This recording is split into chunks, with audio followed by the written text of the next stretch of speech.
Welcome to Sendology 101. This is a little bit different video than I had planned on making. As you can see, the Viper is on the rack. Why is it on the rack? Well, if you follow the Sendology 101 Instagram, you probably have an idea. If you don't, well, I'll tell you here shortly. Now, I had planned on making a different video. I have had the Viper for right around 2 months at this point. It has been a great adventure. I absolutely love this car. And my goal for this video was to basically tell you, if you have a chance to get your hero car, do it. Now, as you can see, it's up on the rack. Has that changed my opinion? Absolutely not. Absolutely not. Because I am getting to know this car more and more each time. Now, granted, I understood what I was getting into. I knew that for the price that I paid for this car, I was not getting something perfect. I knew that there would be things that I would have to fix. Perfectly okay with that. I have been known to turn a wrench or two. So, my answer to should you buy your hero car is yes. Get that car. If there is something that you have wanted and you truly have the opportunity to do it without bankrupting yourself, or more like bankrupting your family, if it's just you and you're going to live on ramen, perfectly fine. You have a family, a little bit different deal. So, yes, this Dodge Viper is everything that I wanted it to be. I want more, and that will happen eventually. But it truly is what I wanted. And if you are on the fence, if you have that opportunity to go ahead and do something like this, I say do it. Because it's truly been something that has changed my outlook. It's changed how, I can come out here at the beginning of the day and I can just look at this car, even if it's up on the rack, and I can just be like, you know what? That car is mine. I love this car. I have always loved this car. And now I have one. So, that being said, whatever that car is for you, whatever that thing is for you, if you have the opportunity, go for it. If you don't have that opportunity, do what you need to do to make that opportunity happen. Work hard. Go for it. Here's my camera lens, has a bit of crap on it, so let's see if we can wipe that off.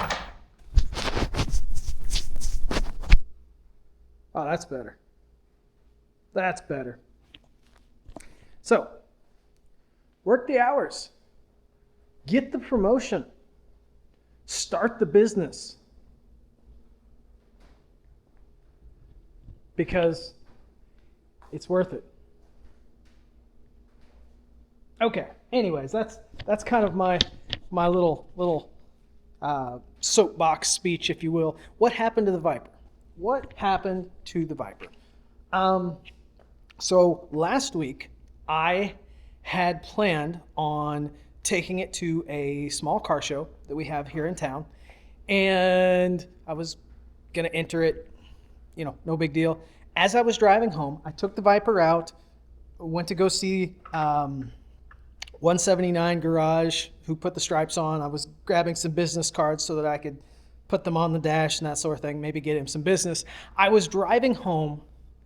I downshifted. There was somebody who pulled out in front of me going slower. I downshifted, not aggressively, and all of a sudden there was some driveline vibration and a clacking noise. So my initial thought was I could limp it home and it was probably a U-joint or something like that. And it was traffic time. It was close to 5 o'clock. We were starting to see backups, that sort of thing. As I slowed down, the noise got a lot louder. I mean, it became just a very mechanical noise. So I pulled into, there's a little feed store, and I pulled into their gravel parking lot and came to a stop. Called a wrecker service. The wrecker service, I was pretty hesitant with how low this thing sits, and as low as it was, I really couldn't get underneath it to take a look to verify whether I had a U-joint or whatever. There was no leaking fluids, which I guess was a good thing. So the wrecker service, very competent, very capable guy, got the car up on the back of the wrecker, did an excellent job, got into my driveway, dropped the car off. Excellent. Even had a little wedge for the exhaust when it was coming off of the trailer to protect the exhaust from digging into the gravel. Really cool. Speaking of the exhaust digging into things, that is how sharp the exhaust is. And you can see I have left a bit of DNA on this exhaust because as I was pulling the car into the shop, I used a winch, a come-along hand winch to get the car up into the shop. The last couple feet, I actually pulled the car in. Well, I keep boxes, cardboard on the ground, and I didn't think to clear the area. Cardboard came out from underneath me as I was pulling. I went up underneath the car, and my shin went right into the exhaust. I was afraid I was going to need stitches, but it's just a beautiful scrape. So that was fun. Once I got the car on the lift, I was doing some troubleshooting, some thoughts. I went, checked the differential, no noise from the differential. I was talking to Scott. He was leaning towards a throwout bearing, which made sense. And that was kind of my hope, throwout bearing. So with the car on the lift, in neutral, with the clutch disengaged, your foot on the clutch, no sound. As soon as you let off the clutch, whether it's in neutral, first, second, third, fourth, fifth, sixth, whatever, it would clunk and clank and just make some god-awful noise.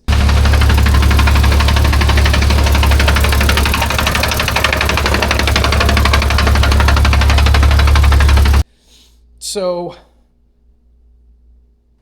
it was either the throwout bearing, the clutch, or the transmission. Fortunately, the Viper, being a relatively simple car by design, pulling the transmission is relatively easy, especially if you have a lift. If you don't have a lift, it's going to be, it's going to be more difficult. On the lift, relatively simple. A couple transmission jacks and you're good to go.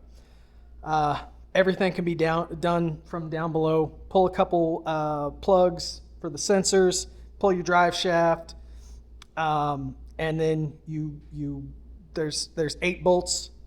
You separate the transmission from the bell housing adapter. You separate the transmission. The T56 is a light transmission. It weighs like 120 pounds. It's really not bad. The transmission jack obviously helps so you can pull it out without being, without pressing it overhead.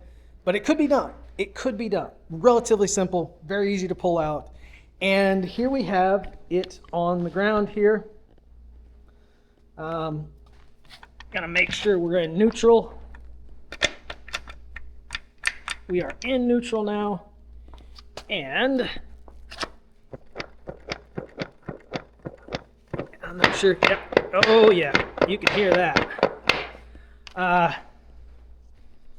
So we got some stuff wrong with the transmission. It is not the throwout bearing. which was kind of a hope. It was a hope. But it appears the T56 is toast, and I will be locating a salvage yard T56 for now so that I can get it back on the road. Yeah.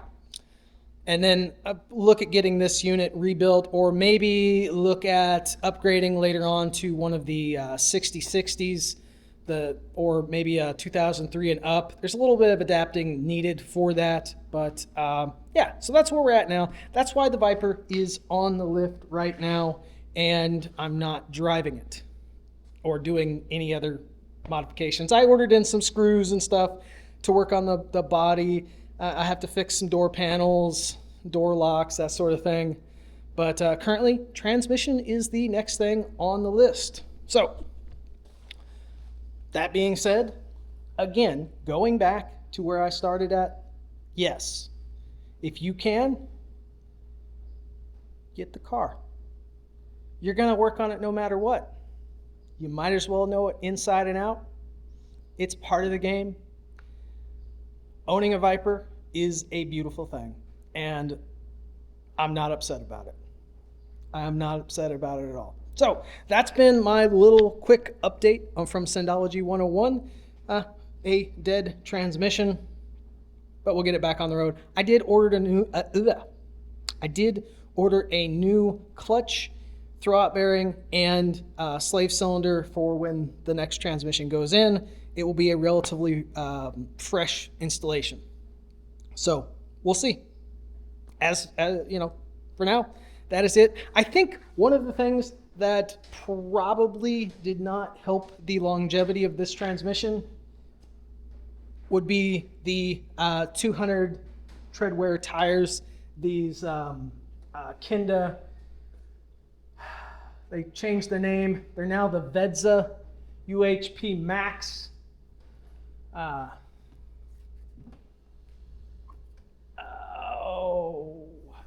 they KR? Vedza. Well, anyways, it doesn't look like they have the KR moniker on them. KR20s, I believe they are. KR20, it's the 200 tread wear. It's the sticky ones.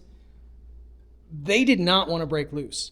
They grip the road really, really well, which of course is going to transfer more stress on other components, U-joints, axle, obviously transmission. So I'm sure that didn't help, because the Michelins that were on it would break loose.